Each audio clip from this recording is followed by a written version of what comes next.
Good morning, everybody.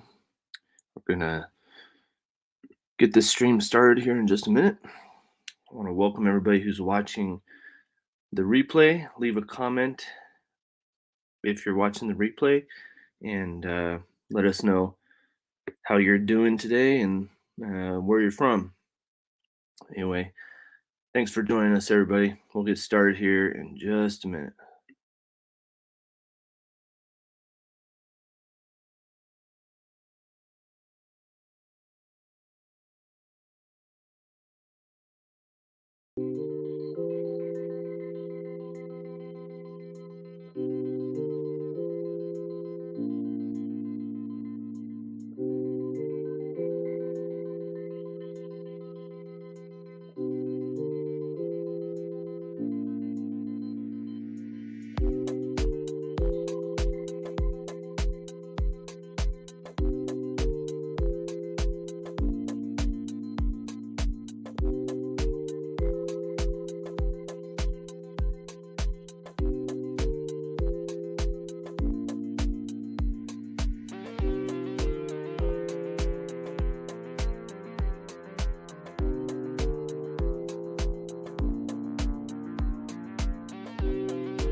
Good morning, everybody. It's a great day to be alive, isn't it? So thankful for so many great people in chat this morning. It is amazing to see so many great people. Um, I see. Let's see who is first in here. It's Heather Lynn. Good morning, Heather. She's over there in Massachusetts. We got Backlash from North Carolina here. We've got Scott rambling with the brooms. He's over there in Ontario, up in Canada. We got Rebecca Davidson. Good morning, Rebecca. Hey, Rebecca, we still gotta get that picture for you. And we really appreciate it. You get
Mike. Oh, wow.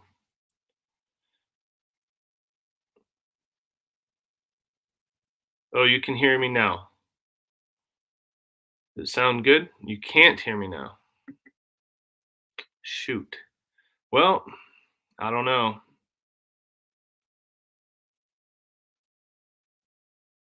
Oh, I'm back now. You guys can hear me? Give me a thumbs up or something if you can hear me. I'm sorry about that, everybody. I don't know what the deal is.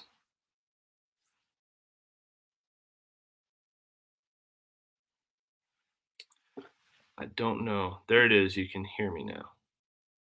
Got you. Okay, cool. All right. Thank you, everybody. I don't know what the deal was with that. Um, that's weird. Haven't had a problem before. Only thing I can think is that my son, he had a live class yesterday and was using this computer, and he is often changing the settings on this computer. He's a technophile, so he can mess with some stuff. But I don't know if you can hear me now. Then great. Sounds like it's Backlash's fault. I don't think so, Matt. I think something weird's up. I don't know. Anyway, what was I even talking about? I was way up here in the chat. Buffering. Oh, maybe it's just the internet. I don't know. At least I look good. Well, I would disagree with that. My eyes are still horrible. My allergies are bad, and my eyes have been like crusted shut every morning. No joke. And yeah, this is probably what most people would wish would happen, that I would just be smiling, talking away, and nobody would hear me. Um, so I can talk, that's for sure. Well, anyway, I'm glad that 10 of you are still here, even though I went through yeah, the, the solar flares or whatever it was. Uh, yeah, I don't know what I was talking about either. Well, I did mention Chris and Larry in in this comment here. So did you guys hear that? Did you hear me talking about Chris and Larry? So so Chris and Larry are some people that have a channel, and they are just to the north of us. They've got a channel with um, 7,500 subscribers, and we met them at this farm and ranch meet, the FARM, and it's at Olson's Grain and Feed. Uh, um,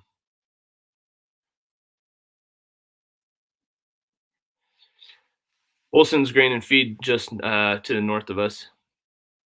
I see some notes here. I don't know. I don't know what that means. So, um, hopefully you can still hear me.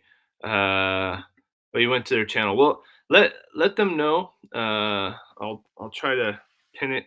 Let me see if I can do it on my phone here. Um,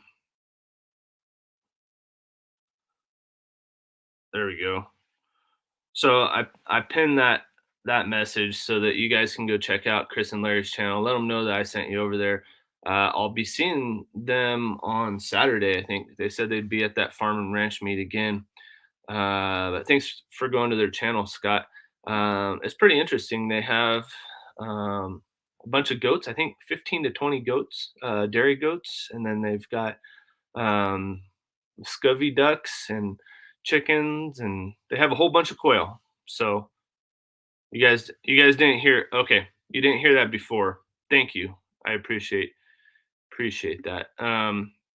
So they've got a whole bunch of quail. They have a bunch of children, and they homeschool them like we homeschool our kids. And so we've got a lot in common. They're followers of Jesus like we are. So um, sounds like real good people. And Danielle sure got on with Chris, the wife over there. So um, yeah, check them out. Give them subscribe to their channel, and they're kind of a bigger channel, really. I mean, 7,500 followers or subscribers. That's a pretty good channel. Hey, Filipina, glad that you're here. I caught your live stream for a little bit this morning, and yeah, Backlash was in there as well. There's some good people in your live stream this morning. So glad that you're here. Um, hey, we got Black's Tropical Homestead. Good morning, Soil Sister. Glad that you're here. Uh, Everybody, if you want to have Nightbot drop your channel link so we can connect to one another, everybody can connect to you. Just type in AZ, just like I'm doing here, and Nightbot will drop your channel link so others can subscribe to you. And make sure you watch a video. A good tip that somebody had mentioned this week on some live I was watching was to um, add one of their videos. I think it was on Chuck's live stream. I don't think Chuck's in here yet this morning, but um, I think it was his daughter Charity actually, who she might have been in here. Charity, are you in here? I thought I saw her perhaps, um, but anyway, I think she was the one that mentioned add their one of their videos to your watch later, and then make sure that your subscribe sticks and leave a comment. And watching a couple videos is always really helpful. Black's Tropical is using the weather command, so if you type weather and your town, you don't necessarily need to type in the state, but it helps if like Rebecca is in Columbia, Missouri. She wants to make sure it's not another Columbia out there. And then Scott's using the AZ command with Nightbot to have Nightbot drop the Rambling with the Brooms channel link. So, hey, good morning, Rustic. You've been fishing? How's them skipjack doing? I saw you catching skipjack the other day for bait. Um, so Filipina says hello to Rustic, and yeah, everybody's saying hello to Rustic. Yeah. So yeah, the quail do look tasty, and ours. I don't know if you guys heard, but ours are going into lockdown.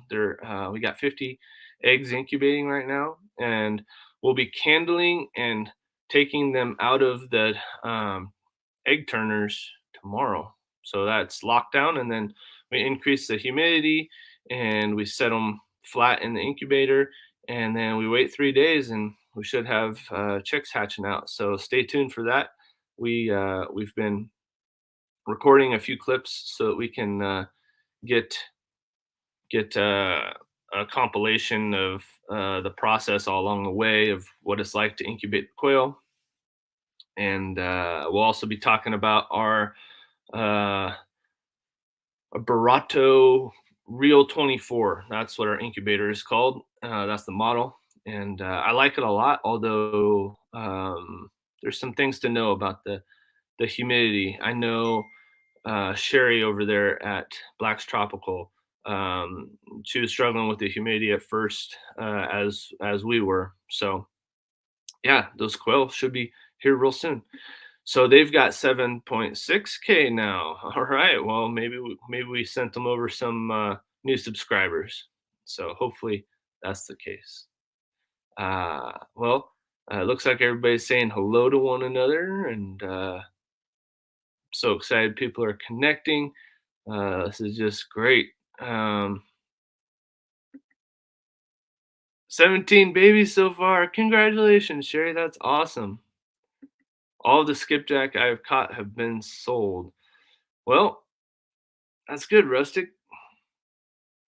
Love it. All right. Well, I got a few other things that yeah, thanks, Julia. Yeah, it is a nice incubator. The humidity here in Arizona can vary wildly. So we had rain the other day. On Tuesday we had rain. So that was just a couple days ago, and then the humidity was up and the reservoir looked like it was okay. That night, I went to bed, and then it dropped down to 16% humidity inside the incubator. So I hope it didn't hurt any of the eggs or anything. It was crazy. Went from 41 that night down to 16, and I think it didn't get down to freezing or anything outside. And it said it was 50% humidity in our house. So I don't know if maybe my hygrometer was off or something. but 16% humidity is not uncommon in our house or outside during a lot of the year here in Arizona. It's so dry, but it didn't look like it was that dry either outside or inside our house. So I'm hoping it was just off, but it went back up into the 40s real fast after I added some more water. So we locked down quail on Monday night at day 15 and got quail on day 16 or 17.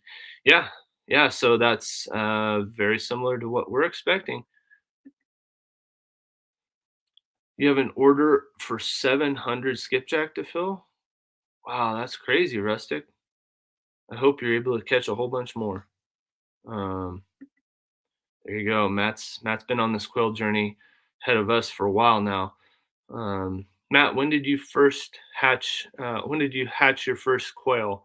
What day was that? I know it was in 2021, right? Um, Nick, new things I'll go over today in my live. I've lost no people I've subbed to since I started using these new things. Oh, well, that's Procrastination Thursday, right, Scott? I'm looking forward to seeing what you've learned. That sounds great. I love eating quail. Yeah, I've got a friend who he stopped hunting altogether. He used to hunt everything, and he stopped hunting altogether except for quail because he loves quail so much. Um, nice. Well, we're pushing Chris and Larry up there, I guess. I have to assume it's us, right? Because they were at 7.5 just last night. So just delivered my first order of live quail. First hatch was November 1st. Nice, Matt. Love it. Love it. Yes, sir. All right. Well, let's see a few other things we'll be talking about this morning. So, I built a brooder. I talked about that last week. I've on the thumbnail for this video, I've got my son Noah throwing sparks with his angle grinder. That's not mine. I don't own an angle grinder. That's his. And he also owns the welder that is on our property. And he's the one who might have messed with the microphone settings. I don't know. But Noah is an amazing young man. He's 14, and uh, he loves welding and working with his angle grinder and sanding, all kinds of stuff. I don't know what he'll do for a profession, but he loves doing a bunch of stuff like that, and then he loves technology too. Good morning, Chuck. I was talking about you just a little bit ago in your live stream. So, um, so anyway, I've got in that thumbnail, you can see Noah throwing sparks with the angle grinder as he helped cut the hardware cloth for um, our brooder. So we made a brooder, um, and you'll see it sometime. But we've got 6 chicks in it right now, and I need to put up some more videos of those chicks. But we're doing the chicken breed progression with all of them, so you'll see what they look like right when we got them, and then we'll keep posting videos about every week until they get a little bit older, and then once a month until they're fully adults and laying eggs. That's the idea anyway. So I actually have to film another video. They're already 3 weeks old, and so I'm gonna stockpile videos and just kind of release them as time goes on. Uh, but I see something a little more serious here. 3:40 p.m. Eastern. Panda has that's Backlash's daughter has kidney checkup on her kidneys screwed together. She has one big horseshoe-shaped kidney. Oh no! I'm definitely praying for Panda. I got my list of things to remember, and I'll put Panda on our prayer list. That's at 3:40 Eastern, so that would be 12:40 our time since we're on with Pacific now. Um, yeah, it's only 6:30 right now over here. So how often does she have those checkups, Backlash?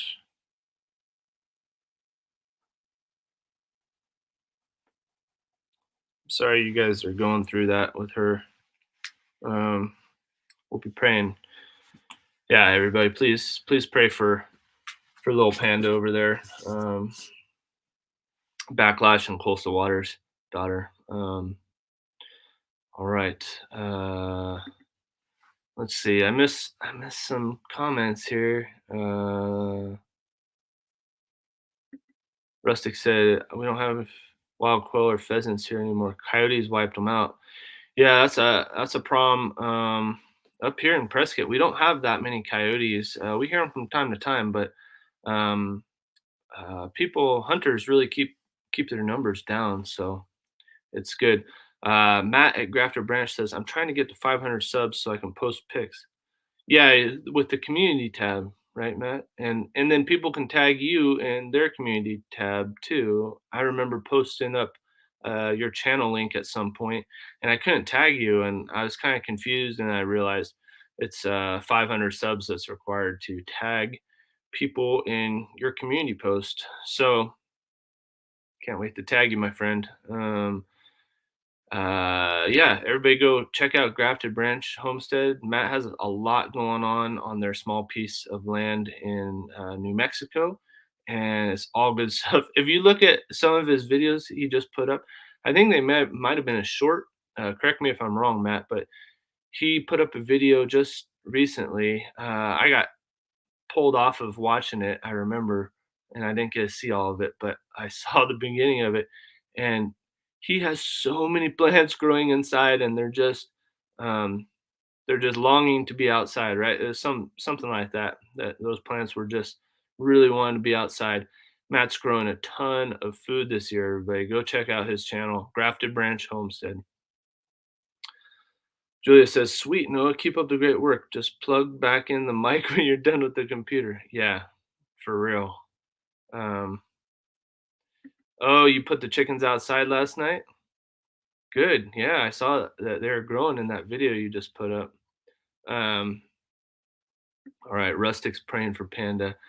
Grafted Branch is praying for Panda. Hey, we got Barb from Ben's Over Acres here. Um, and Chuck says he's praying as well. All right. Yeah, Filipina's praying. Um, Scott's praying as well. Julia's praying. Oh, this is so great. Love it. Hey, we got Daniel's Family Homestead in the house. Good morning, y'all.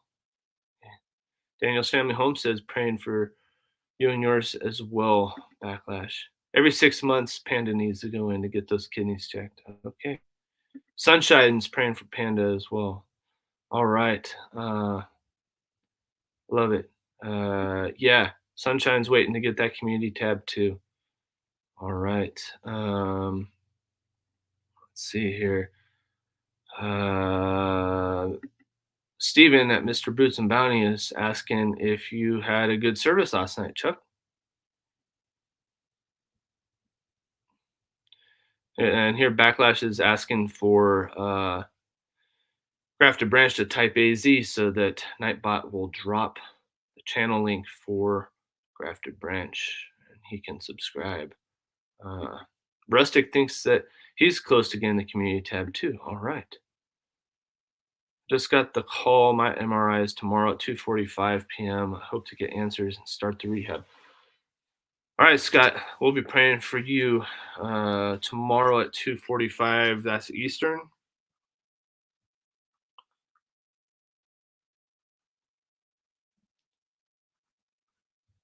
MRI.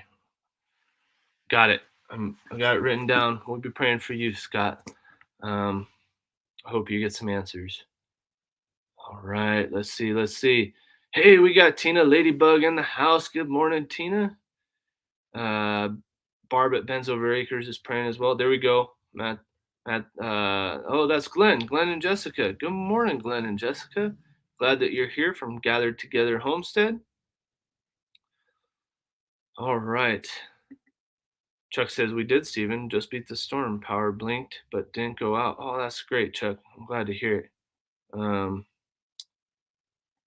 All right. There's Grafted Branch. Type in AZ, and there's Grafted Branch's channel link. So um, everybody go subscribe to Grafted Branch. They're getting close to the 500 they need for community tab. Like I said, I mean, the thumbnail and the title for this video are, live from AZ. Let's connect and grow. So if you aren't subscribed to Grafted Branch already, go subscribe, and all these other channels that have typed in AZ and have their channel link posted up there. Hey, we got Mad Acre Farms in the house. Good morning, Mad Acre Farms. Um, I'm glad to get to know you a little bit more lately. That's been fun. All right. Oh, you lost Grafted Branch, but you got him back. Okay, great. Scott saying good morning to Jamie over there at Mad Acre. All right, and trying to catch up. Trying to catch up. Do you still have your PO box? Yes, I do. And sorry about my eyes, everybody. My allergies are still horrible. Feels like I have sand or eyelashes stuck in my eyes, and they're sticking. I do still have our PO box. I need to go check it. I guess Pathways, Cindy from Pathways, had sent me something, and I haven't gotten it yet. I need to go check it. Funny thing is, the post office has this thing set up where they'll email you what's coming in the mail every day, and it works great for our mailbox out front, but for the post office box, it doesn't work at all. I don't know what the deal is, but I'll get the junk mail for the guy who had the PO box before us. That'll show up in my email, but none of my packages really show up there. So I don't know. So if you ever send me something, please let me know or ask me if I got the package that you had sent, because Cindy just said it on her live stream yesterday. I hope you got our package that we sent to your PO box. And I'm like, I had no idea. So I try to check once a week, but I don't always check once a week. And if there's multiple packages, they're going to fill up our small PO box. Then um, I don't know what will happen. One time, I got one from Donna at Divine Prepping. Donna Divine Prepping, and she sent me one, and they had to put it in a bigger box and leave the key for me. That was very generous of her. But she didn't really want me to do um, a mail call video on it. It seemed like, but she's very kind about that. Anyway, um, gathered together just got rustic. Awesome. Yeah, I was just saying, Glenn, that if you, and I think Chuck mentioned this when you were maybe on his live stream, was that, or Charity mentioned it, or somebody did on Chuck's live stream, I think, was that add one of their videos to your watch later playlist, or make a playlist of videos I need to watch and recently subscribed to, or whatever. It's easy to make playlists, and it's good to go back and watch some of those videos and then comment on them, of course, and all that. Um, so please do that. I've got Chris and Larry's channel pinned. We just met them, and we're going to see them on Saturday. They're just to the north of us, so it's good to connect to other followers of Jesus that homeschool their kids and homestead and everything. So looking forward to getting to know them more as well. Hey, we got Ugly Dog Lures in the house. Good morning. Glad that you're here. If I missed anybody, I'm sorry about that. Oh, Ann Dale's here. Good morning, Ann Dale. Yeah, it sure does, Matt. That's no joke. It's a great community. Hey, Rustic's only 90 away from 500, so let's get Rustic up there. Rustic, if you haven't already, drop AZ. Just type in AZ, and Nightbot will drop your channel link. Hey, we got Digging for Health in the house. Good morning, Digging for Health. I'm trying to get through these comments here. just rolling through, showing some support. Everyone, enjoy your day. Well, Sunshine, so glad that you made it here, and appreciate you being here. Everybody, go check out They Call Me Sunshine, and go subscribe to that channel. All right. Um, let's see. People are saying hello to one another, and I made it to the bottom of comments. Hey, Squirrel Magnet Fishing's here. Hello, and good morning to you. Yeah, glad you're here. We got 17 awesome people in the house this morning. And I see Julie's here from the UK. Rise and shine. Good morning, Julie. So glad all you guys are here. And let's see. So I was talking about our thumbnail. What did I put on that thumbnail? I don't even remember. Um, my son, he was throwing sparks, and let's see. I have to go back and look. Oh, our garden, of course. Danielle's got our garden all prepped, and she's put some seeds in there. And if you didn't see that video, we put that up, I think, last weekend. Um, but I just really quickly wanted to get a March update before the end of March came, and show you guys what our garden beds are looking like. Danielle bought a bunch of organic soil and added a bunch of our compost to it, and um, it's looking good, folks. And we just got rain on Tuesday, so things are growing. All of our cover crop, it's amazing. I can't emphasize enough how much cover crop helps. So um, if you guys have weeds and poor soil, things that you don't want um, on your land as much, this is a good idea right here. I think this is um, Andrea, Digging for Health. Sorry if I got your name wrong. Leaving tabs open to watch a couple videos on all the channels after the live. I've been having trouble getting my subscriptions to stick with YouTube lately. Yeah, the channel that I have pinned right now in the comments, Chris and Larry, I subscribed to them. I think it was 3 times in the last 12 hours, and every time I go back to their channel, it shows I'm not subscribed.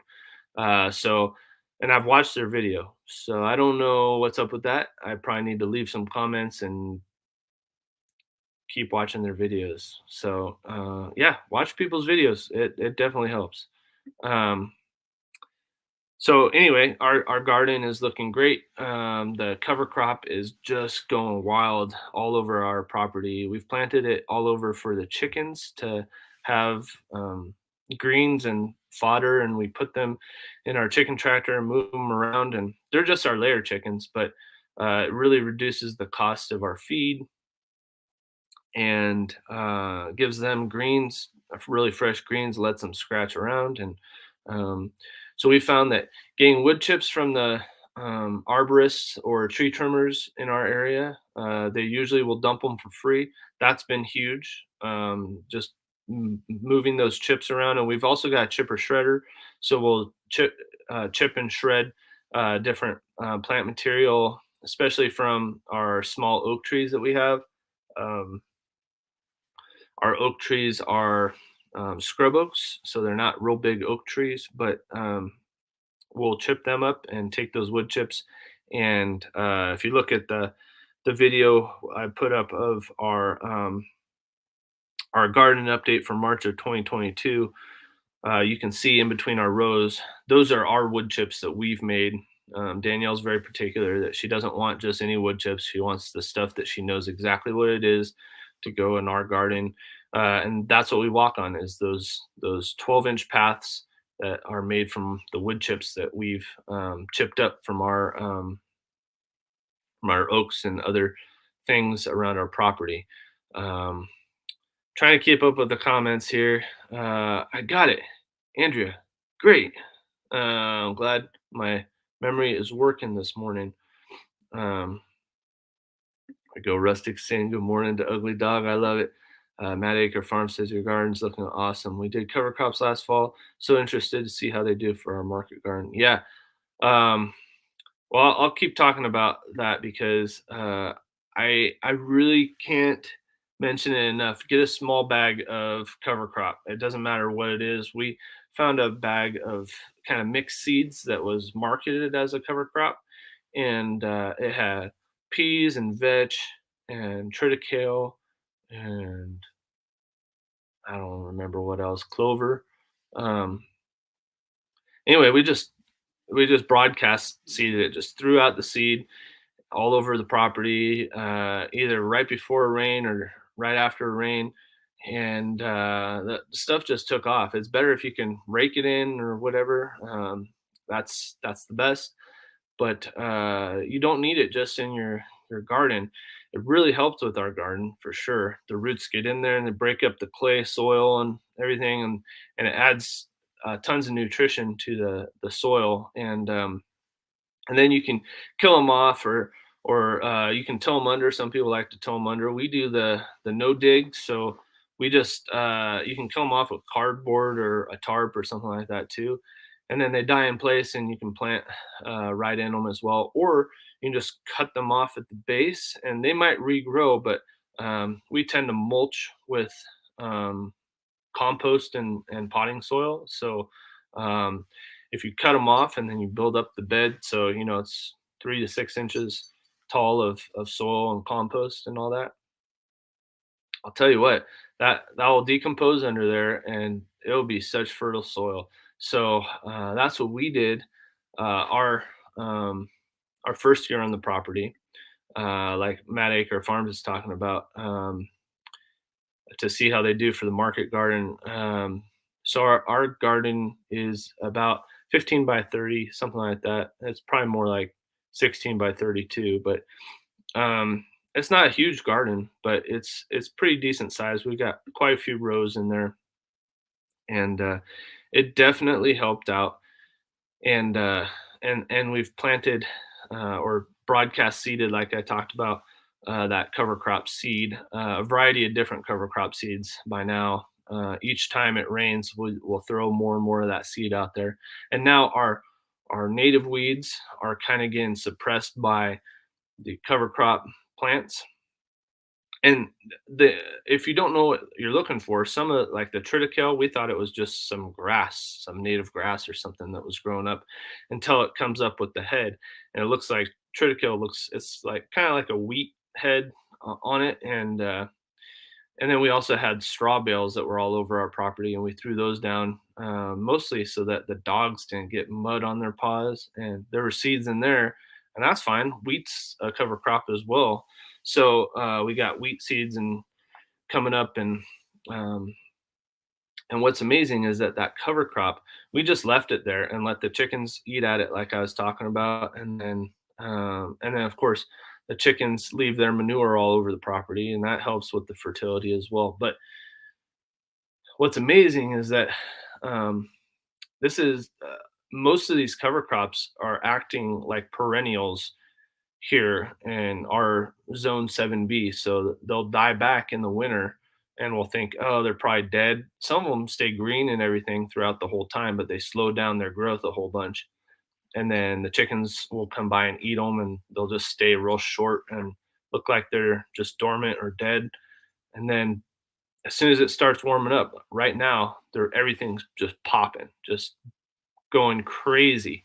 So we've got tons and tons of green fodder for our chickens, and we wish we had sheep or goats or something else that could go and eat that. But we're even harvesting it by hand, pulling not pulling them out, but just grabbing the top like we're a cow's mouth or whatever, and grabbing it and then putting it in a bucket or whatever and feeding that to the chickens. And we're gonna have quail soon, and hope to try some of that with the quail as well. But really, what we're doing is just growing our soil health so that all over our property will be more and more fertile, healthy soil. So um, Heather Lynn says we will have more compost next year. Our new upstairs neighbor recently asked if we didn't mind her putting her kitchen scraps. Oh yes, that is so great. It's awesome if you can get neighbors to just give you their kitchen scraps and you can compost it. I'll tell you what, that is amazing if you can get stuff from off your property, off your off the stuff that you don't use, right? That's stuff you never paid for that you're getting for free. A compost is the key. It's awesome. Hey, we got RG Homestead. Good morning, RG. Glad that you're here. We got Prepper Book Club in the house. Good morning.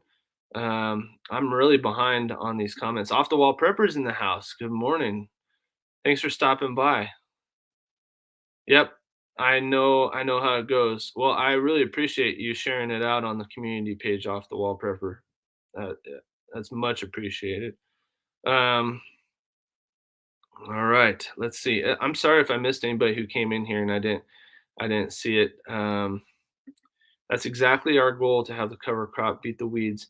They do chop and drop with it. Yeah, it's amazing. Even putting it in your compost, at the very least, if you cut it, chop and drop, right, is chopping it and dropping it where it is, and then if you can cover that with more soil, like I said, we don't till our soil, we don't dig in our soil unless we have a root vegetable to dig up, really. Um, but in our garden beds, we just keep adding to the top of it, and we rotate what plants are planted there every year, so that we don't plant the exact same plant every year, and that prevents the pests from really taking over in that spot. But if you can chop and drop and then throw compost on top of it and mulch that way, you'll have amazing soil for sure. But even if you just let it grow and you don't do anything to it, your soil is going to be way better there. Um, she says that she's not a gardener, but she is a composter. That's great. Not throwing food scraps in the landfill is a huge, huge step. Um, Quail love it. All right. Well, can't wait to feed the quail some of those cover crops. That's for sure. Zombie prepper, what's up, brother? I'm glad that you're here. Um, yeah, if you type AZ, Nightbot will drop your channel link and everybody can connect. Matt Acre Farm says we're inspired to do bokashi, so going to try that this year. I want to see that video on that. We have such a hard time locating large amounts of compost that we need. Really awesome, Heather Lynn, that your neighbors are doing that. Yeah, I agree. I know I've seen a video on Bokashi, but I don't remember what it is. So I can't wait to find out more about it. Yeah, it's hard for us to find large amounts of compost. What we do is, Danielle's parents and my parents both are in town, and Danielle's dad does a lot of his own composting too. But my parents give us all of their food waste, and I can't tell you how much it helps. They also have a bunch of deciduous trees, and we will scoop up all of their leaves as much as possible. My dad has a electric blower that's also a vacuum, and it's got a collection bag on it. I'll tell you what, that is so valuable to collect all of those deciduous leaves in the fall and just store them up, because there's probably no better brown than deciduous leaves. They're super paper thin. They compost really well. If you can mix those with greens, I'll tell you, one of the best things you could possibly have is a bunch of deciduous leaves that have fallen and a bunch of green grass clippings. If you can mix those two together, you've got just crazy compost. Here in Arizona, it's not common to have a lawn. It's just so dry here. So there's not much of that. But I even posted an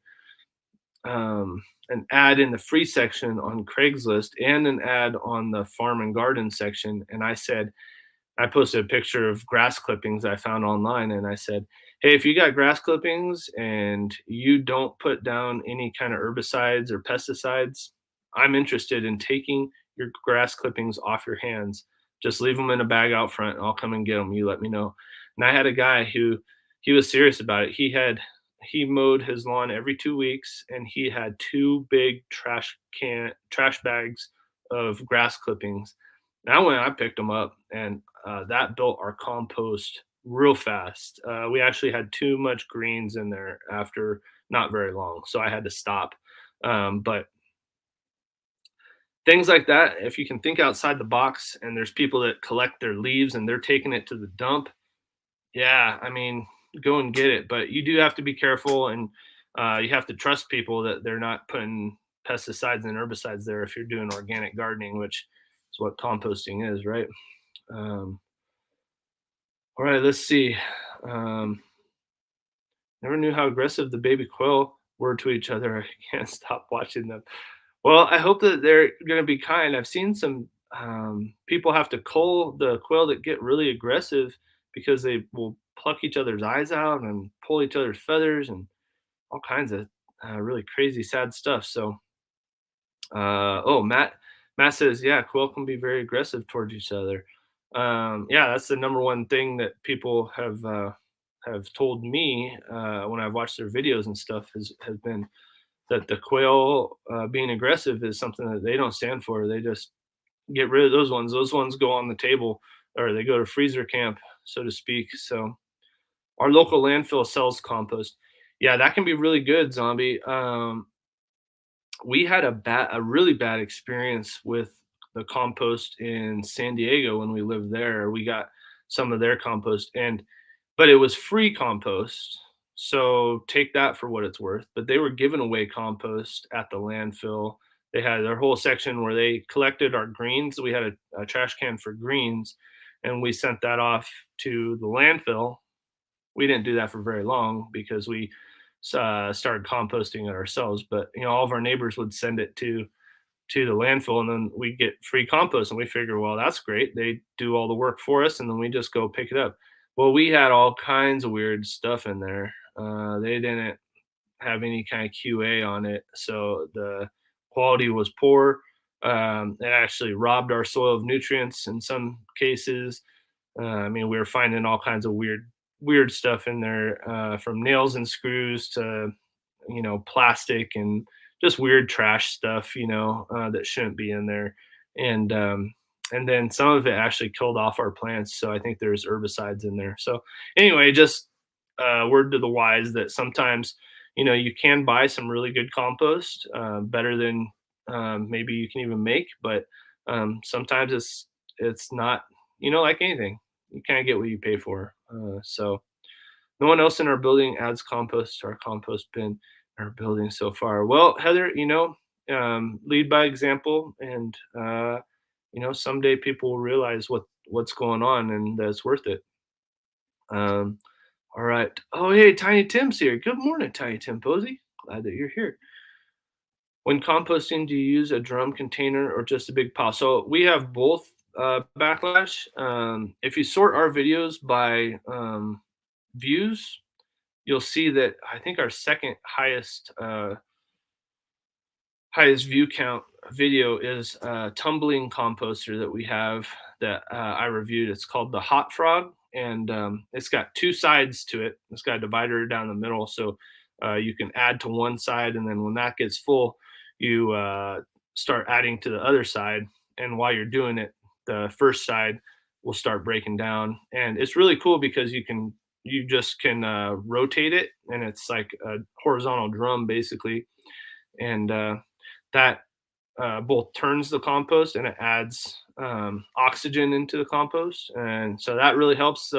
Only I don't know. There's pros and cons to doing a tumbler or drum container like you're talking about, or a big pile.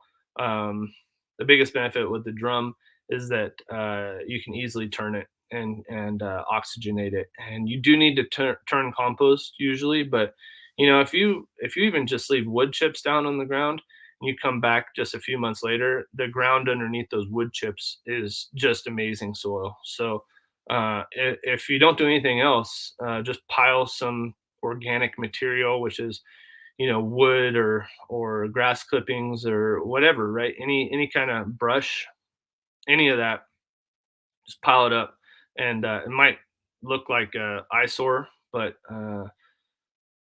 it'll decompose. And most of you live in places that are more humid and wet than where we are, so it'll decompose pretty quick when it starts getting warm. Um, awesome idea. I don't know what it was. I'm far behind on comments, but yeah, uh, that's what it's all about, man. Connecting and growing and sharing our ideas with one another and what we found works and what doesn't work. And I just love learning from all of you. I can't thank you enough. There's so many videos that I watch and I don't comment, and Danielle and I will watch your YouTube videos at night on our TV, and we just love learning from all of you and seeing what you try and what you do and how it works and how it doesn't work, and it's just so powerful to see how all of us combined can learn so much more together than we could in a lifetime of just trying stuff ourselves. We don't do lawn care, landscapers do it, so we don't have grass clippings, but we did rescue some of the leaves before landscapers took them away. That's great, Heather. Yeah, you can talk to, like I said, you can talk to the arborists and get their wood chips for free.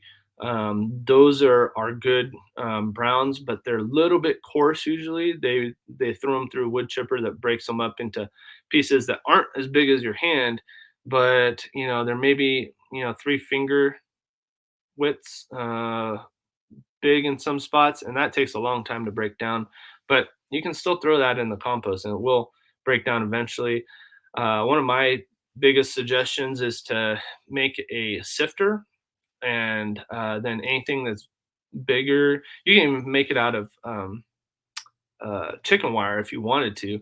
That's a little bit big. I like the hardware cloth, and the 1 inch hardware cloth or 3/4 inch is better than the half inch for sure.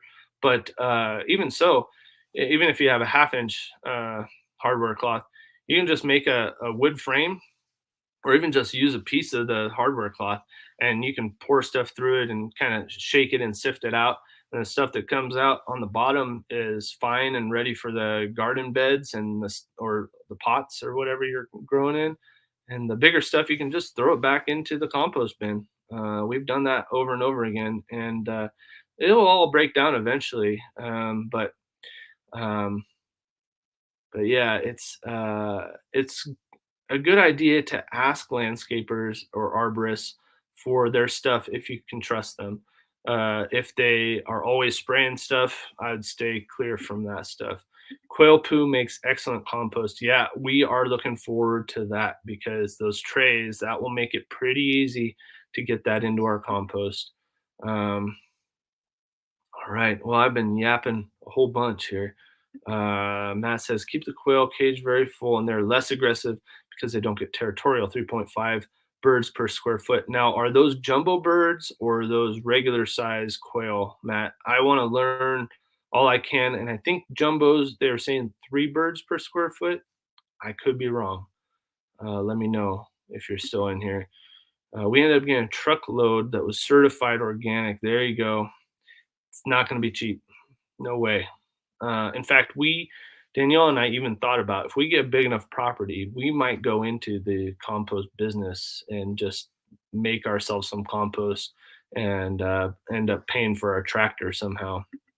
Question about poo. Is sheep manure cold like rabbit manure? Yes, it is, Daniel's Family Homestead. You can use sheep manure right on, and goat manure and rabbit manure right on your plants. You don't want to use cow manure like that. Even horse manure can be problematic sometimes. Some people will argue with me about that. In fact, my own grandmother would argue with me about that. But some people say horse manure is cold enough to use. But definitely, you can use sheep and goat manure and rabbit manure right on your plants if you wanted to. My opinion is that everything is better when it's composted, though. That's just my opinion. So take it for what it's worth. I like it all to be composted together. But that being said, I put down compost right into our garden that isn't fully composted yet, and we just keep adding to it, and eventually it gets composted down into the soil. Um, Yeah, I'm careful where I get my compost. It only really takes one time, and then you realize. Steven Sheets, you gotta type AZ if you want Nightbot to drop your channel link on our live stream. That's the command that we set up. So glad you're here, Steven. That's it's great to see you in here. I forget where I saw you first. I saw you in a couple live streams this week. But thanks for coming in.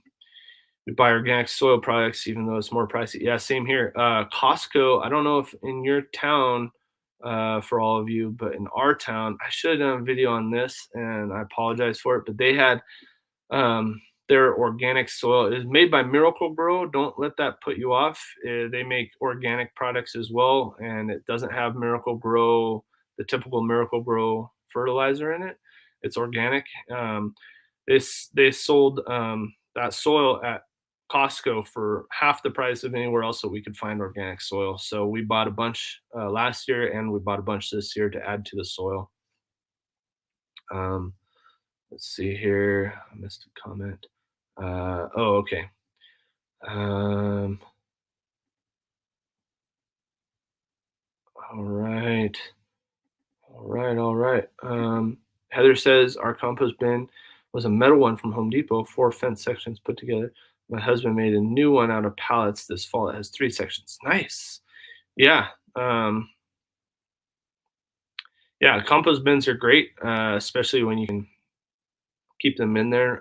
Charles Dowding, he's over there in the UK. He has a great compost bin setup. If any of you are looking for ideas, he's got a really good one, and he's got a roof on it because he gets too much rain over there, and it gets too wet. So here we don't have that problem. In fact, I love when the rain comes into our compost. Except monsoon season, we kind of get too much at once. Um, yeah, I do. I do, Steven. Glad that you're here. All right. Had to run outside to stake a fruit tree. It's so windy today. Oh no. Yeah, I know about that. It gets windy here in the mountains of Arizona in the spring. So yeah, go take care of what you have to take care of, everybody. I don't be sorry at all. I totally understand.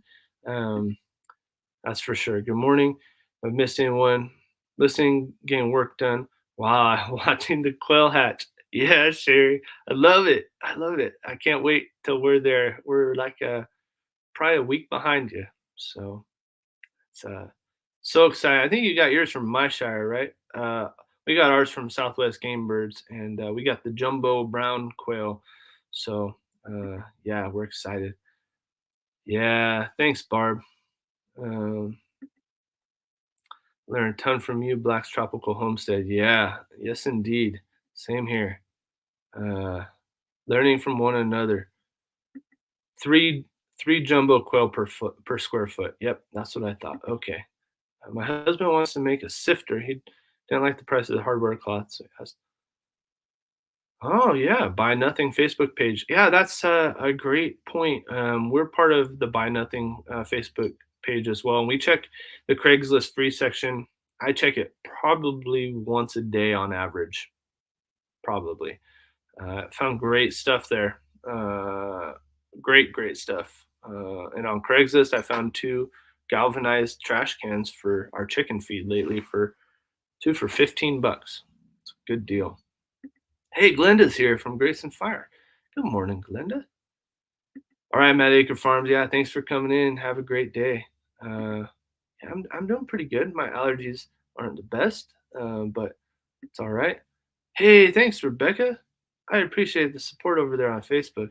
We don't post over there as much as we do YouTube and maybe Instagram too. We do a little bit more, but uh, we don't go to Costco. Yep, I know. I know a lot of people don't, but if you know anybody that does, it's a good place to go and get the yeah, organic Miracle Grow. Yep, yep. It's good stuff. I'm telling you, it's worked out great. Um, Coast of Maine soil products. I've heard good stuff about them. Yep. All right. I'm trying to get through. Hey, Anthony's here this morning. Good morning, Anthony. Crazy weather lately. Yeah, it's been wild. Um, yeah, them and Fox Farm have the ocean stuff in their soil for sure. Um, yeah, Instagram. Yeah, don't get me started, Rebecca. I know. Indoor plants doing great. Cukes, tomatoes, and peppers. Nice. I love it. Um, we have ours in a big pile because we just have so much cow manure and old hay. We try to turn it with the tractor regularly. I still have a lot to learn about composting. Yeah, so uh what's that channel called? Permapastures Farm. Billy over there, he um he does kind of the same thing. And so he makes big piles, and then he actually has his chickens like free range on what is it, like maybe half dozen piles that he has, and he puts a electrified chicken net around the area, and then it's connected to their, I don't know what you call it, chickshaw, a mobile chicken coop. So the chickens scratch through it, and then he piles it back up, and he waters it, and he puts it in places where he's planning to do another garden bed, like the following year. So I thought that was a great idea. It kind of gets the chickens to do the work for you about digging through all the compost, and they get a lot of food that way from the worms and the grubs and fly larvae and all that stuff. And then it breaks down in place, kind of. So he lets them work it for, I don't know, it sounded like maybe a month or so, and then he piles it up and leaves it, and then comes back later and checks it out. So I thought that was a good idea. I think it's permapastures, perma perma permaculture. I don't know what it's called. I should go look it up and post a link. They're a big channel. Permapastures Farm on YouTube. I think that's what it is. Um, yeah, permapastures. So I'll type it in there. Anyway, we watch them from time to time. I think they're in the Shenandoah Valley. I have the channel link, but yeah, Glenda beat me to it. Permapastures, yep. Um, thanks, Rustic. I appreciate putting Be Right Back BRB on there. Compost starter. I've never used compost starter. The best the best thing I've done is I've asked somebody I know who has a compost pile to just hook me up with just one shovel full of their compost, and I started that way. You don't even need it though, to be honest. Just start piling stuff up. That's it. Um, I don't know, Anthony. It probably helps, but I've never used it really. Hey, there's Thomas. Good morning, Thomas. Loving life with a great cup of coffee in hand. Well, cheers to you, my friend. I hope that that's our coffee that we sent to you. I hope that you still have some that you're enjoying. So I just roasted the Honduras. So I think you have the Brazil, Thomas, but I've got the Honduras here. Worms. We have a load of red worms in our compost. That is excellent. Yes, keep those red worms around. You can kind of promote them. We will often take a handful of red worms, so we don't have as many this year. I think we put them all in our garden, but you can find spots where they're kind of breeding. There's like a big ball of red worms, and they're just devouring some of the items in the compost, like a melon or something like that. They love melons, it seems like, but um, don't get it too wet or you'll drown those worms. They'll die. You'll have a huge die off and it'll stink. Ask me how I know. It's sad and it's gross. But yes, if you've got red worms, you're doing good stuff. If they like it there and they're multiplying, then you're doing the right thing. Um, but yeah, they're great for chickens. If you got chickens, Daniel's Family Homestead, Let your chickens work it over, and they'll fill up on redworms. They love them. If you have a lot of them. So, but you said you have a load of them, so yeah.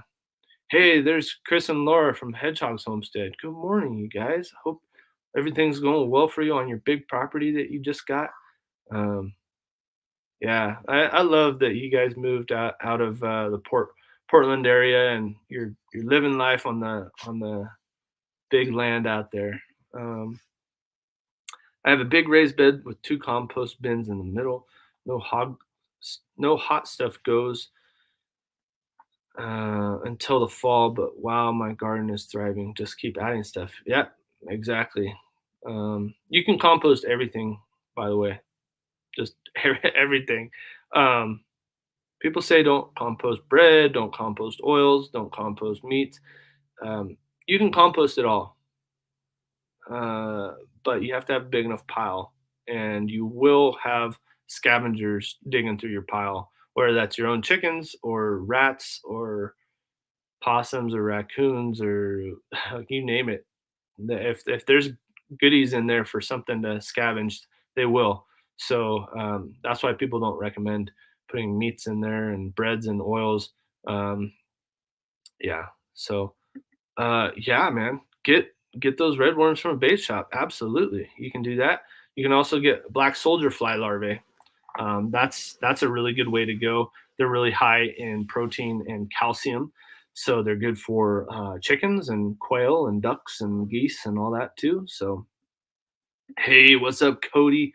I'm glad that you're here. It's good connecting with you, and I loved watching you on Life with Belinda and Chuck's live stream that they had. Uh, Guy's like the best taxidermist around. Apparently, I don't know. People are saying good things about Hog Deer 79. Go check out Hog Deer 79 if you haven't already. Uh, hey, we got Tasha in the house. Good morning, Tasha. We got our Okie Homesteads here. We got socks, beans, and things. How did all of you just come in? This is great. We got a whole bunch of people coming in right now.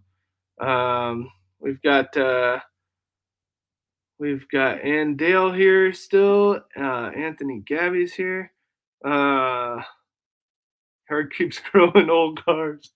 uh, yeah, the old cars thing. I mentioned it recently, but the I never really understood why people had old cars around until just a few months ago. I realized that they're kind of a built-in junkyard.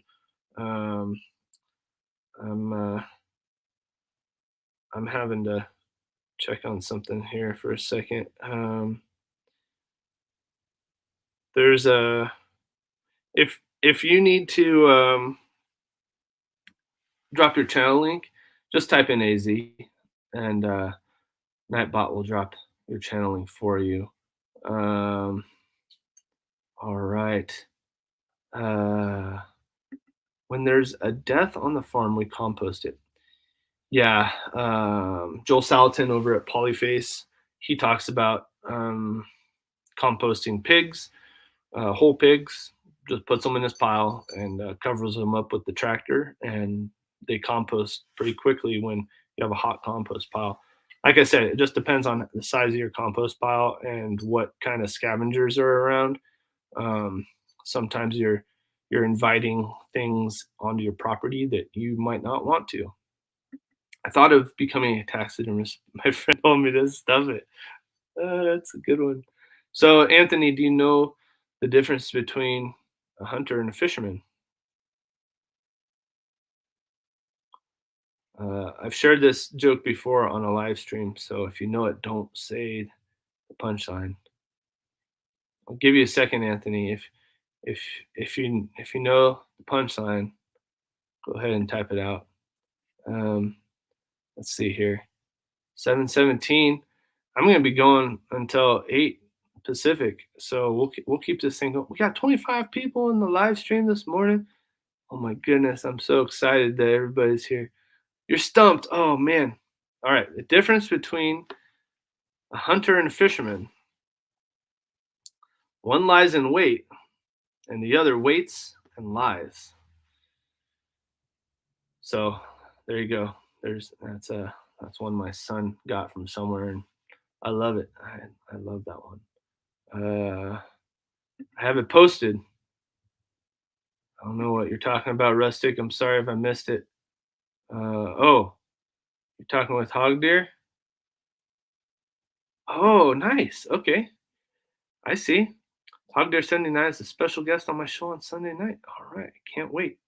I did learn that Cody, Hog Deer 79, doesn't do fish mounts, but I had some questions about what the best things to do are if you shoot a deer and you want it mounted. And he had some really great tips for what to do.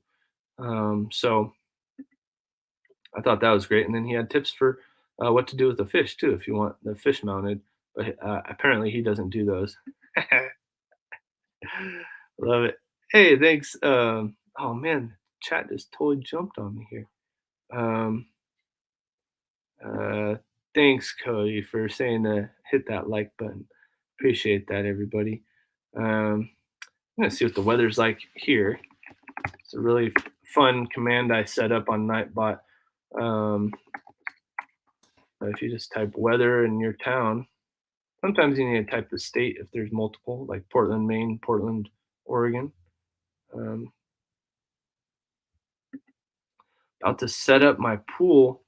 About to set my pool up to go fishing in. You really have a pool that you're gonna fish in? I growing up, we had a swimming pool, and um, I would always practice fishing in our pool. I couldn't cast very far, but I did anyway. So the weather in Prescott, Arizona, sunny with a temperature of 47 degrees Fahrenheit, winds blowing at 2 miles an hour. Humidity's, see, 53. I can't believe that our humidity went down to 16. I think I must have misread it or something.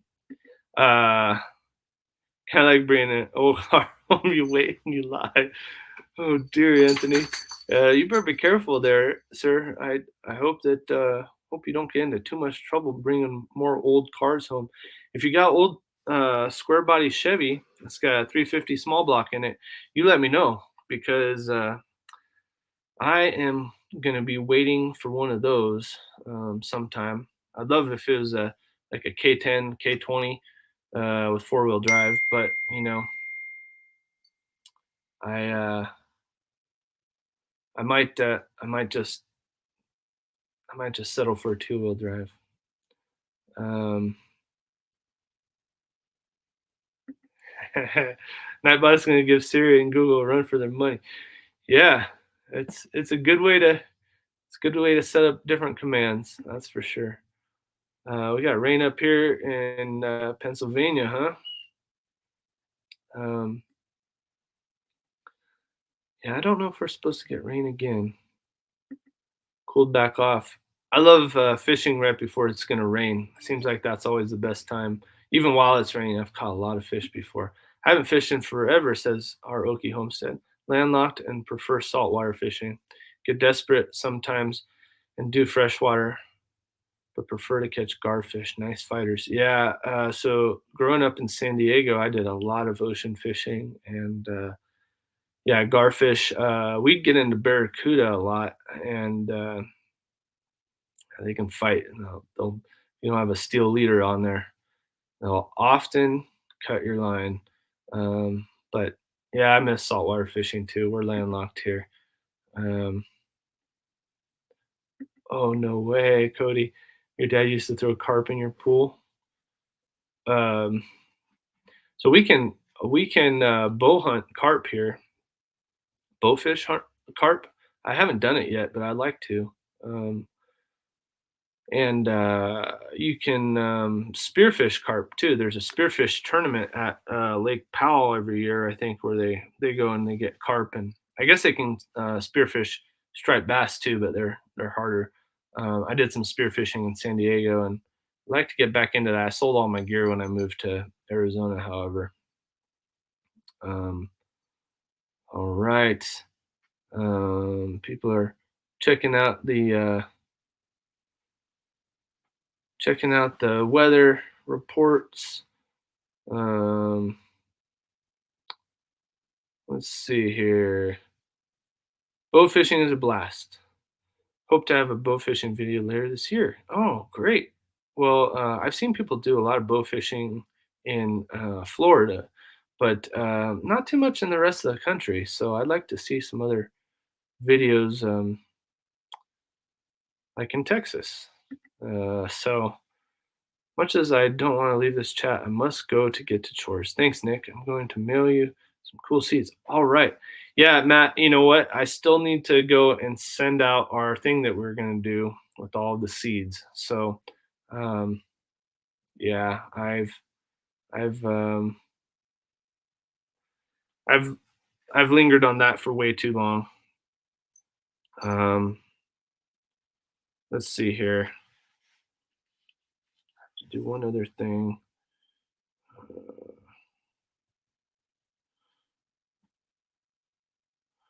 All right.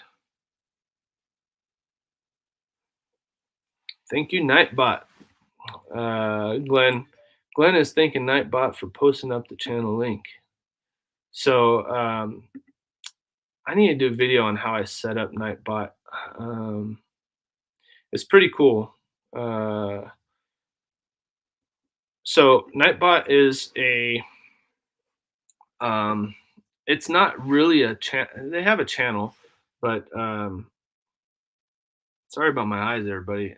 Allergies are still not at bay. Nightbot is a channel. You have to add it as a moderator to your channel, and then there are some tutorials out there. Most of them are for Twitch, not for YouTube. But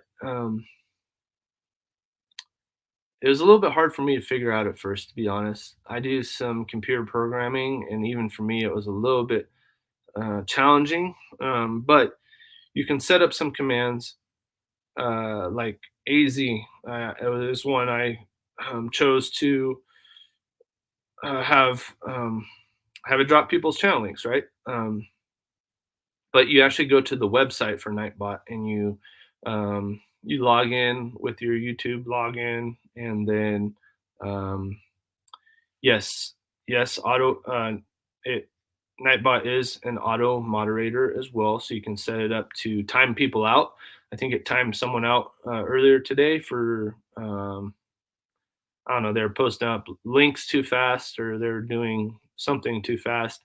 Um, Also, if you write in all caps or all emojis or whatever, you can set up all kinds of stuff. So if they say a certain word, like you don't ever want them to say pomegranates or whatever, then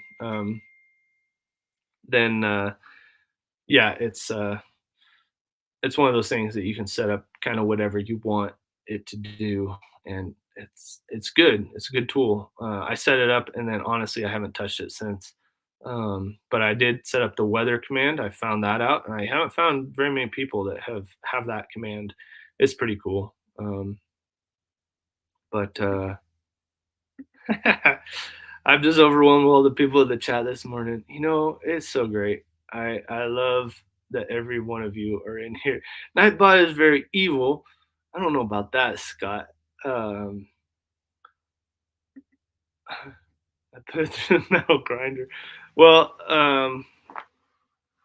Nightbot is can it can be good and bad. There's some default settings that they put up that I had to mess with because I didn't like them so much. But yeah, it can be good for some things. I should probably set up some other fun commands. Sherry over at Black's Tropical Homestead has it set up so that it'll tell jokes. So if you type in the word joke, that's a command that she has set up. I don't have it set up. I don't think you could try to type joke and see what comes up, but I don't think anything will come up. But there's other things that you can do like that that are fun things. Um, so we got 23 people in the house today. Something else that I just recently got, I got it right here. It's this Milwaukee, it's a 12 volt, it's for their M12 lineup of their batteries. That's an M12 battery. It's a 2.0. But anyway, we bought drills and impact drivers and reciprocating saws that use this platform and this USB here. This charges my phone, and it's a really fast charger. So they have all kinds of tools. Milwaukee does, and I'm not affiliated with them. I don't think that they're the very best platform out there, but they do make some lightweight tools. And I can tell you what, buying the drill and impact driver, I've been able to cobble together some incredible stuff for our homestead. In the almost 3 years that we've lived here, I've used those tools more than anything else. And I haven't done any kind of review on them or anything, but this is pretty cool. You can actually charge it through this top. The top, it's got a micro USB up there, so you can charge it. It's slower than their normal chargers, but it has an indicator light there. It'll turn red when it's charging. Then it'll turn green when it's fully charged, and then you can also see the status of those lights. There's four of them when it's fully charged, so this one's half charged. Um, but I find it incredibly useful, especially if I'm out in in the yard and I'm working on something and my phone's going dead, but I'm waiting for a call from somebody or I'm listening to music or whatever. I can charge this up and it works well. So maybe I'll do a review video on it sometime. But it's great. And then I guess they also have heated gear. That's what this port's for, so that you can. It's a 12-volt DC out. So they have heated jackets and sweatshirts and stuff. They're kind of like a heated blanket that you wear. They're kind of expensive, to be honest, but I guess you can do that too. So anyway, I've been using this week, and I've been impressed with how fast it charges my phone. It charges it as fast as our wall charger does. So yeah, it charges my iPhone.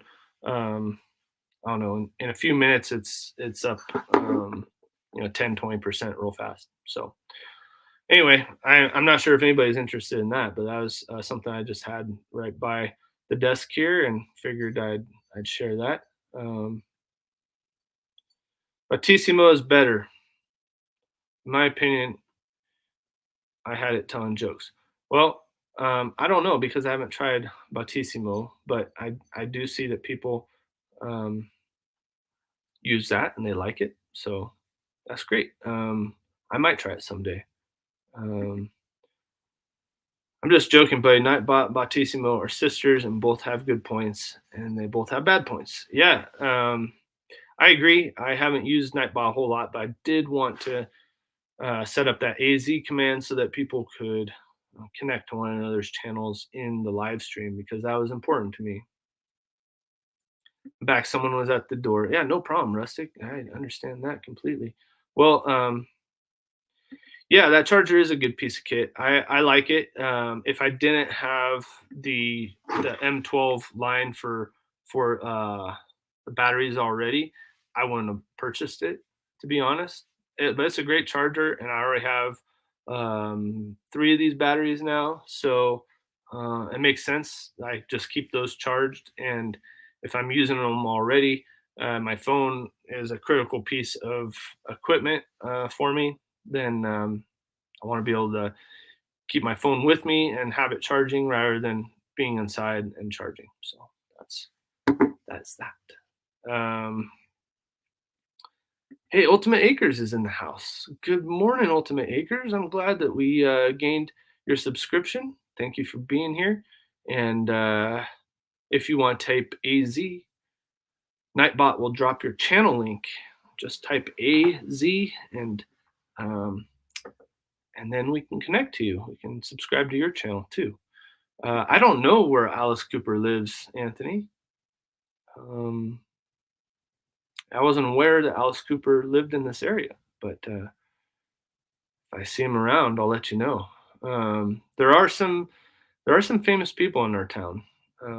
So a lot of famous athletes and Cody Lundin.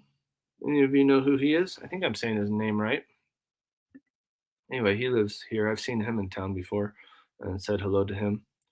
I have the On 20,000K pocket charger from Walmart for 28 bucks. Hey, that sounds like a pretty good deal. I've had other battery banks in the past. The problem is that a lot of them cheap out on the batteries, and then they let the smoke out, the magic smoke, and uh, you can't get it back in. So um, I'm really a fan of these batteries. They're really high quality and it's a good charger. Like I said, if I didn't have the platform already with these batteries, I wouldn't have purchased it. But I really like it. So figure I'd share it with you guys. There you go. Cody's having Nightbot drop his channel link there. Um,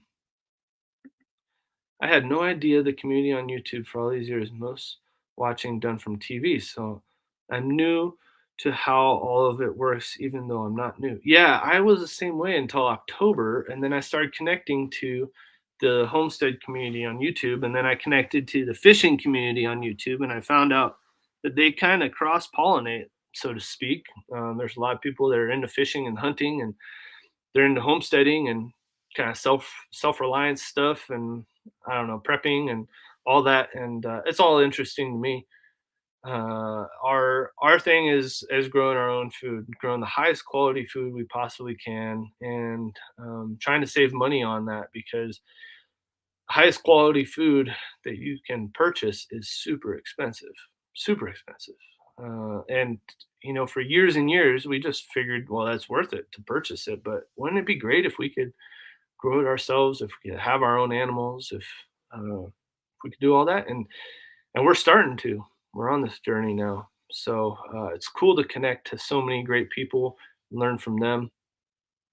Um, Rustic says, Oki, when subscribing, hit the subscribe, then hit the thumbs up and leave a comment on the video. Yeah, that helps. That helps the subscription to stick, it seems like, for sure. Um, there's so much more to YouTube than I ever thought, but I'm ever so slowly learning. Yeah, this community is just amazing, and I highly encourage all of you to do live streams. I tend to connect more with people on live streams than I do by watching their videos. A lot of times I watch videos on our TV, and I'm not commenting or anything. I'm just I'll set up like a playlist for the night and we'll watch those videos, and I won't be hitting the thumbs up or commenting at all because it's on the TV.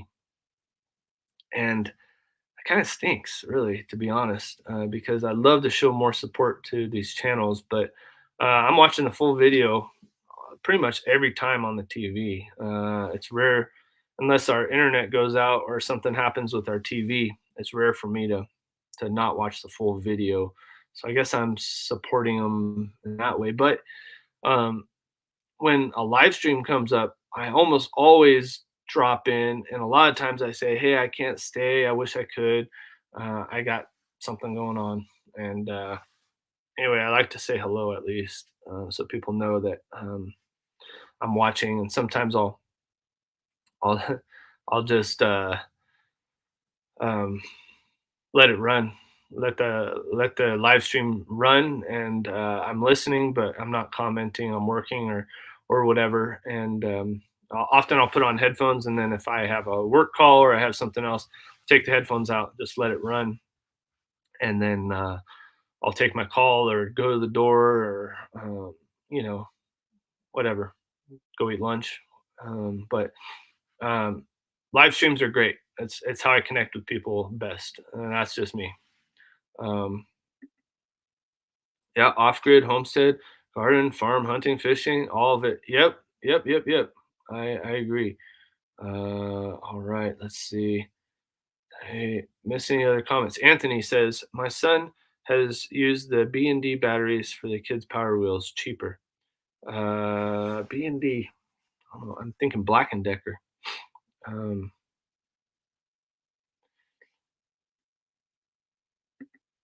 YouTube has helped me grow as an individual just a short time we've been here. Yeah, yeah, me too.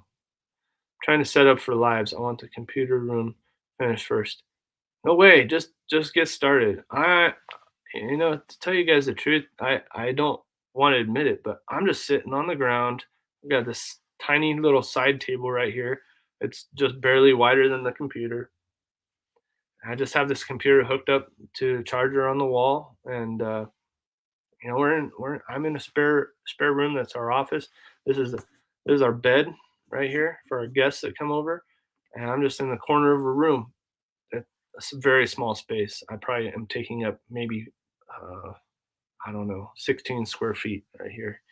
Um, but I highly recommend you just get going on the lives. Just start and pick a certain day a week, certain time that works for you, or that will likely work for you almost every week.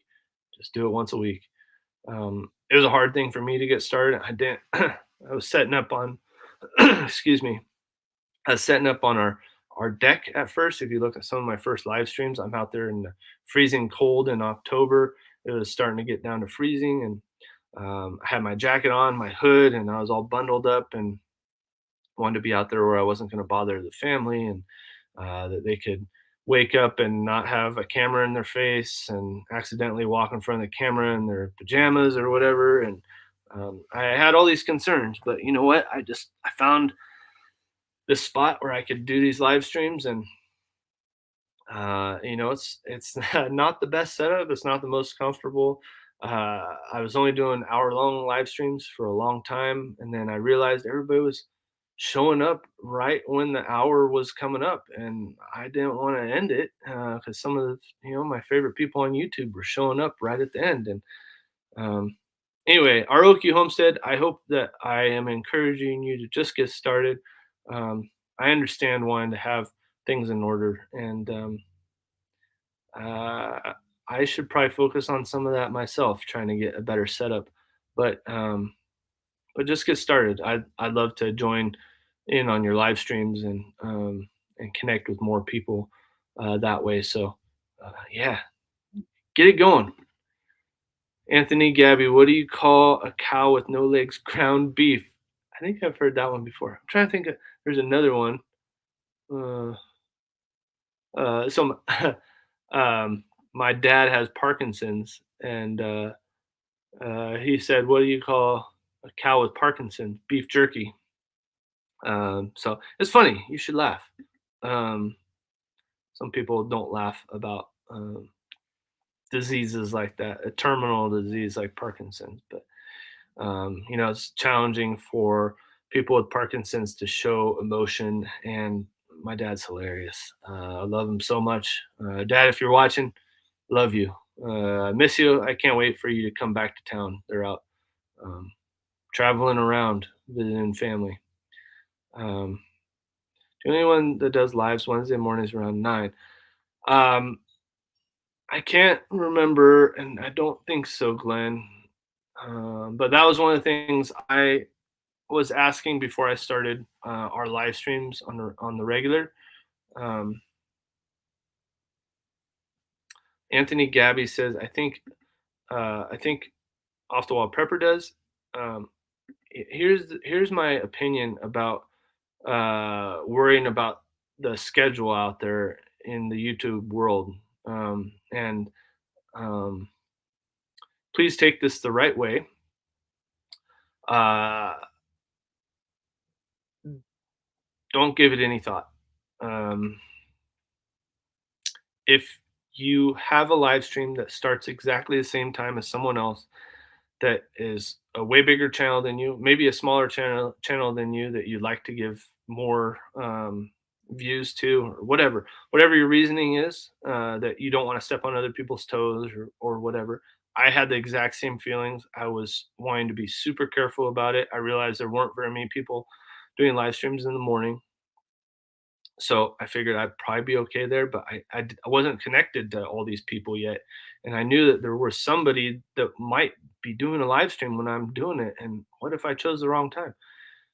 Who cares? Don't even think about that. Just go for it, because I'll tell you what. There's people that I know that I follow, and both of them on let's see, Thursday night. So Ridge Life and Bland's Promised Land Ranch have a Thursday night tonight. I forget what time it is. I think it's 7 p.m. Central, maybe.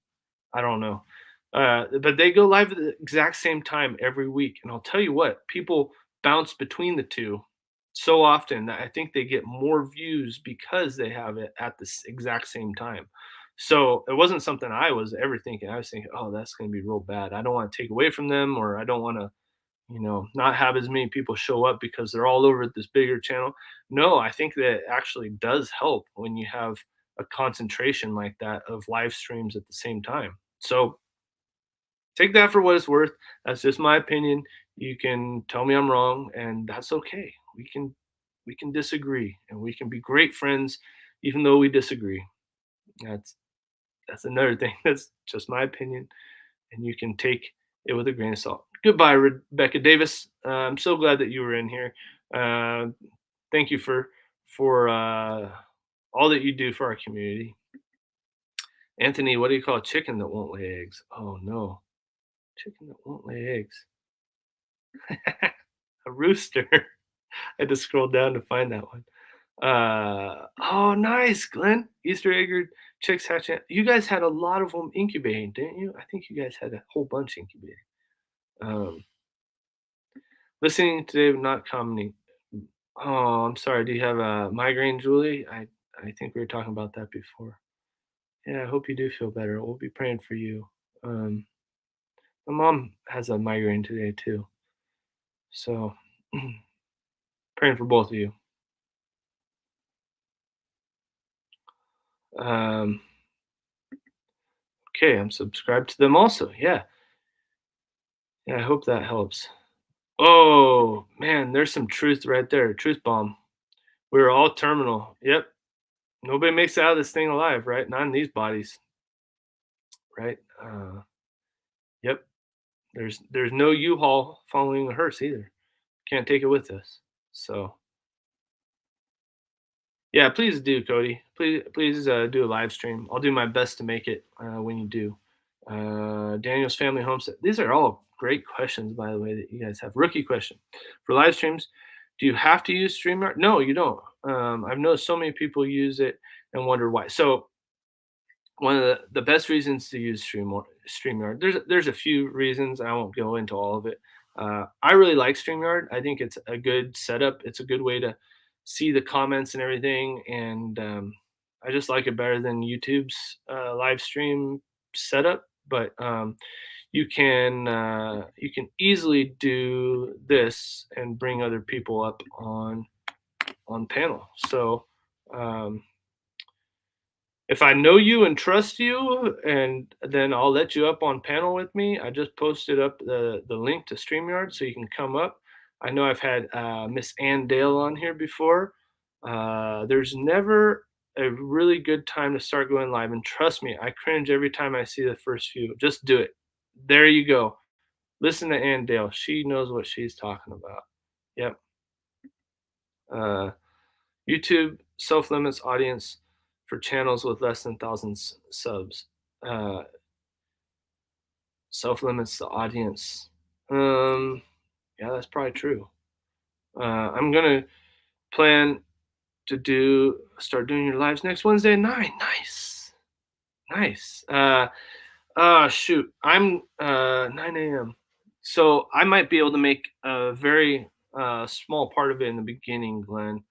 Or Jessica. I don't know which one of you it is today. Sorry if I keep calling you Glenn and it's Jessica, but you two are one, right? So there you go. Anyway, I really hope to make it. I have the Pedal Ministry. It's an acronym: put every desire after love, love God, love people, ride bikes. So we're riding bikes and we're pedaling. So it's a Christian ministry that we started. What? We have a celebrity in the house today. What's up, Leanne? Hey, Nick. How are you? I'm doing great. Thank you for joining me this morning. I just hopped on and you were given the link. I was like, well, I'll just come up and say hi to everybody at one shot. Yes, ma'am. Thank you. Here, let me get my headphones on here. Oh, yeah. Take your time. Take your Oh, time. I knew but I yeah. threw you up here right away because I got a celebrity on my panel this morning. Love it. Hey, everybody. Good morning. What are you up to today? Well, I'm uploading a video since I haven't uploaded in 7 days I of know the what feeling. I, I had a head cold, and I'm just not one of those people that just, makes a video just to put up. Yep. Well, give yourself grace, lady. So it's on what I love to dehydrate and what I don't want to dehydrate again. So, I can't wait for this video because I want to learn how to can. I'm so embarrassed. I think I said that on your live stream. We haven't canned anything yet, Uh huh. and I want to learn how to can. But I also want to dehydrate stuff, and I want to vacuum seal, and I want to get more into food preservation. And it's a big area that we could grow in. But how do you decide? Maybe you're talking about this in the video, so I don't want to do any spoilers. But how do you decide what to dehydrate versus can? And do you have a vacuum sealer as well? I have a vacuum sealer. Yeah. It's just basically what does well in those types of areas. Okay.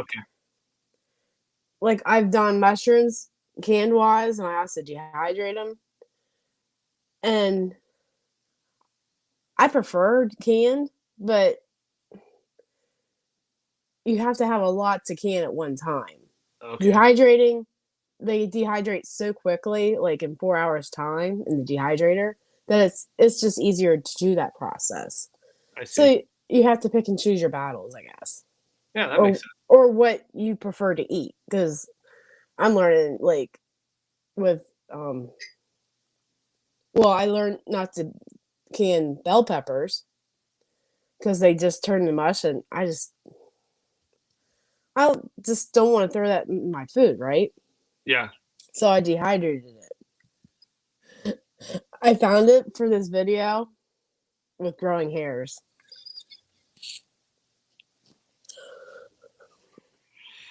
Hmm. So it tells you how I haven't used it in I don't know how long, and somehow moisture got into there, and then I Oh, forgot to that's put too that part bad. in the video. Maybe I'll just make another video where it's short. Well, I think when I see people's failures, I have a new respect for them. It's funny. I was watching a video the other day, and it was somebody who had a really popular channel, and they were showing something that I would have found so embarrassing and would never ever put it up in a video. And I ended up really respecting them for going out on that limb and showing us like, hey, this was a utter failure, and it was just so refreshing and so um, such a great learning opportunity for me to see. Oh, okay, that is a failure instead of just showing our successes. But I think there's a balance there too, right? You don't want to Yeah. just show all your failures and hey, this stuff doesn't work and this doesn't work and this doesn't work. Someday I'll figure this out. It's nice to say this doesn't work, but I did figure out that this is the way I want to go. So Well, my video I think is really real. It's me.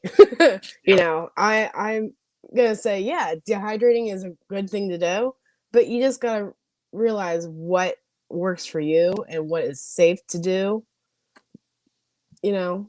Yeah. Yeah. I know a lot of people are scared of like botulism, I've heard too. And if you go and you look at the stats of botulism, it's so few and far between that. I mean, there's a bunch of stuff like that too that I've just recently learned about, and that it can be scary for people that haven't done stuff before and they worry, oh, can I eat this, right? Or they even grow their own meat for the first time, like, can I eat this chicken that I slaughtered and I grew? It doesn't seem right. And then you think about just the farms that grow massive amounts of chicken and go, well, why am I comfortable eating that, but I'm not comfortable eating my own stuff? So I think sometimes it's kind of like the live stream discussion we were having just a minute ago. Like, when should I start my live stream? And I want to get everything ready and have it all, the best possible situation. And sometimes you just got to jump in, right? Mhm. Did you see the start of my last live stream? Yep, it's I'm sure it, some of the people in the chat have seen it too. well, the start of this live stream, my mic wasn't working, and it's just my MacBook Pro here, and I don't have any fancy microphone or anything, and it's always the same, and it wasn't working, and everybody's like, "Well, he looks good today at least, and we can't hear him." And I'm going, "Oh no, what am I gonna do? This is a total train wreck." And then it started working. So yeah, stuff happens, right? Mm-hmm. Like how I didn't know my live stream was gonna go. I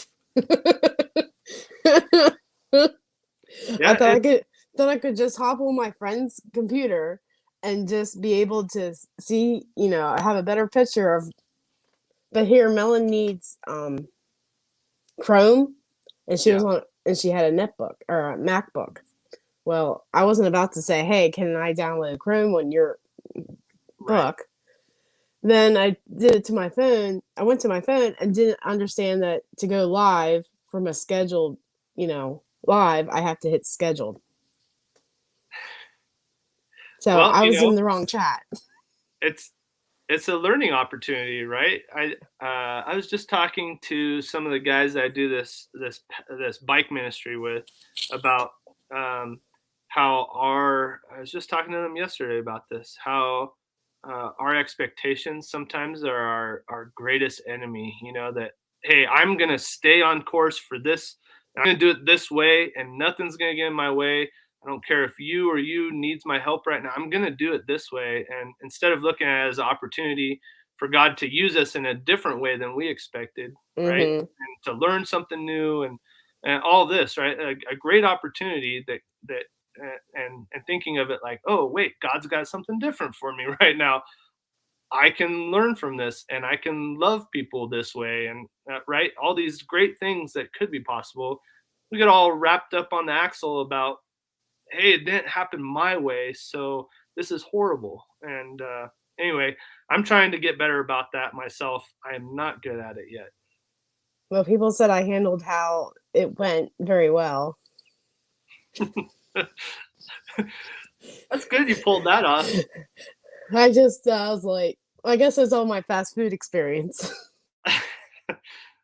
Yeah, well, I think all those experiences are a good opportunity to grow. You know what? I gotta say hello to Chris and Larry Homestead. So I just found them. They commented on our garden video last night, and my wife Danielle met Chris in person at this last farm and ranch meet. It's a cool acronym, FARM, farm and ranch meet that we have in the town north of us in Chino Valley at Mm-hmm. the feed and grain store. And they set up all these booths, and people get to meet one another. And anyway, Chris and Larry, they've got a great channel. They've got goats and ducks and chickens, and they have a whole bunch of quail, and they're a homeschool family. They're followers of Jesus, and they live right up the street from us. So super cool to get to know them, and they've got 7,500 subscribers, or 7,600 now. So That's more than I do. yeah, they're a big channel, and anyway, it's so cool to meet them and that they're local. And we're gonna probably talk to them on Saturday because they're having another one of these farm and ranch meets, and we're hoping to someday produce enough stuff to go there and sell stuff or swap stuff with people ourselves. So yeah, Chris and Larry, glad that you're here this morning. I think I met them on another channel, or they commented on my. I don't remember. I met them somewhere, but I'll go check them out. Yeah, well, for some reason, I was not aware of them until just last night when they commented on our channel, and I told Danielle, I said, I think you met these people. I didn't meet them because our pedal ministry had a ride that day, and so we were out there doing fellowship stuff and riding bikes. But yeah, I can't wait to meet them. So There's their channel link. Outdoors with Big Matt just posted it up. Thank you, Big Matt. Man, he sure does a lot for our community. Super thankful for all the live streams that he's had out there. I've met so many great people. But yeah, what are you gonna be doing today, Leanne? Well, I gotta make some bread. I gotta can some beef and upload this video. So, canning beef, you said? hmm What is it? Raw? Is it cooked? How It's pickled. pickled beef? So, It's corned beef. oh yeah, yeah, But it's not technically a safe proven recipe by the the National Center for Food and Preservation, yeah. but I canned it last year, and I think my husband fell back in love with me. If that's not possible, but you know what I'm saying. Yeah. So is that good, huh? It was that good. He was smiling from ear to ear after I Nice. opened up a jar, heated it up, and served it over mashed potatoes. Well, that sounds pretty good. So I've got all kinds of questions about canning stuff. So, you probably walked into a storm here of me just asking you random questions about canning stuff because I really know nothing about it. I know I've made like pickled jalapenos and carrots and stuff before, and so I sauteed them and I followed this recipe right where it was you saute them and you add the vinegar and water mixture and stuff, and Mm-hmm. then I put them in the fridge and I ate them like all month. I had this huge gallon jar that of full of our own homegrown jalapenos and carrots and onions and all that stuff, and it was really really good. Mm-hmm. But for canning stuff, so is canning stuff and pickling stuff like very different, or can it be the same thing? Well, you can your pickled items, Yeah. but I've pickled so much to can it that I'm turned off by that now. I have Okay. so many things that are pickled in my basement. So learn from me. Don't do too much pickling because Okay. you'll just. But I prefer the stuff that you pickle and just put in the refrigerator Yeah. because it just has the crunch there. Apparently, I like my crunch. Is it fresher? Does it taste fresher that way? Yeah. Oh yeah, like maybe if you're gonna pickle, maybe use a steam canner instead of the water bath method. I don't know if Okay. that makes a difference in the crunch factor, but for actual cucumbers that are pickles that you turn into pickles, they don't have a crunch like you would from a store bought pickle. Yeah. I just Okay. I've tried the last 5 years and I'm ready to give up. Yeah.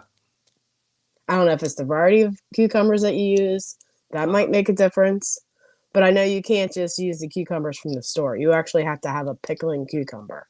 Yeah. Yeah, I've seen that variety, and we have some of those seeds, so we might be doing that this year. Danielle is really turned off by like canned meat, and I don't know why. Like Tasha's saying, canned venison is amazing, and I'm going, yeah, I'd love to have canned venison on the shelf. That sounds really good. But is there something you have to do differently with meat versus vegetables? No, Not really. actually, it's easier. Well, for there's water bath pickling vegetables. Then there's the low acid vegetables like beans and potatoes and carrots and all that. That requires pressure canning. Uh huh. And so, but I don't find pressure canning to be that hard. I don't know if it's just the fear of thinking that the canner's going to blow up that has people scared to death. But the newest canners have safety features on them that it would never happen. Yeah. So Uh, if people would get over that fear, their worlds will be opened up. and do you suggest getting like as large of a pressure canner as you possibly can? No. Why not? They take longer to heat up and Okay. steam Yeah. and get steam. Yeah. I have a All American from the 1930s. That takes no time at all. It's a 15 and a half quart. It Where do you doesn't take find that? Craigslist for 60 Oh, really? bucks. For Nice. $60. Then it needed $59 worth of parts. But anyhow, Okay. it's still a bargain because it's an All American. Sure. So yeah, I would actually get 2 or 3 pressure canners Okay. just because of the concept of raising up the temperature and the steam to bring it up to pressure to boil. Then the cool down that takes a while, and if you rush that, you're going to cause siphoning, and siphoning just means that there's water escaping from your jars. Okay. So in that respect, you don't want to rush the process. Yeah. But if you have a lot to harvest and can, you just want to take your time on your stove to rotate your canners around. Okay. Yeah, that makes sense to me. So Chris and Larry are saying we freeze dry our meat now instead of canning it, and then we put it in Mylar bags. Do you have a freeze dryer? Are you fancy like a lot of these people are now with the freeze dryers? I have access to a freeze dryer. Oh, nice. I have some friends that actually have a freeze dryer that they don't seem to use enough, and they would actually like me to bring me stuff over.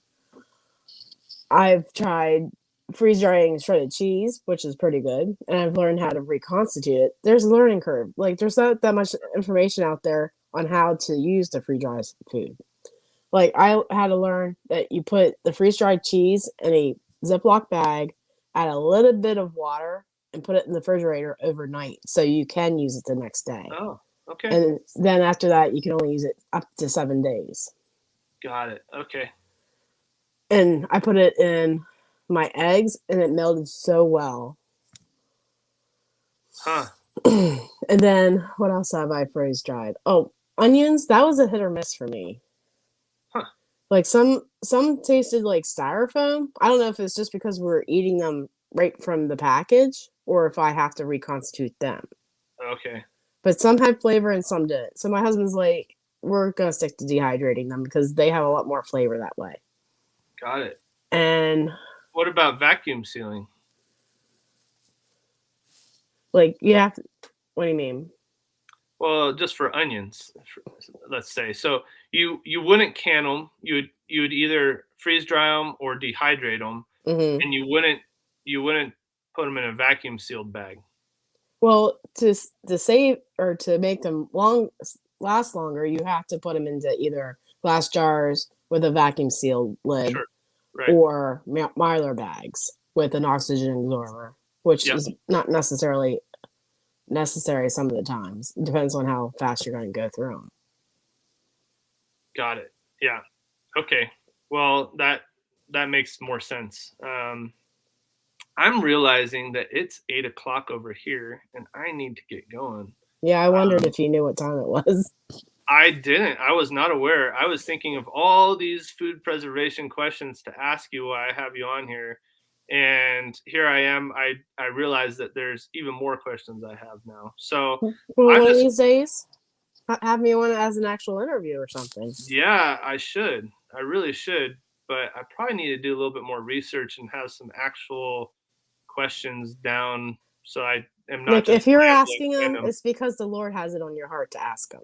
And if you don't ask them, no one else is going to know to ask them. Yeah, that's a good point. Well, I appreciate the encouragement there because it's something I feel like I need to jump into, but we've got a little bit of apprehension about it. Both Daniel and I do. So um, yeah, maybe I will. Maybe I'll have you on sometime. So anyway, thanks for coming up on panel, Leanne. I appreciate you being here. And yeah, when's your next live stream? I don't plan them. I don't have a routine of making lives just because I want the oh wow, Leanne's coming on.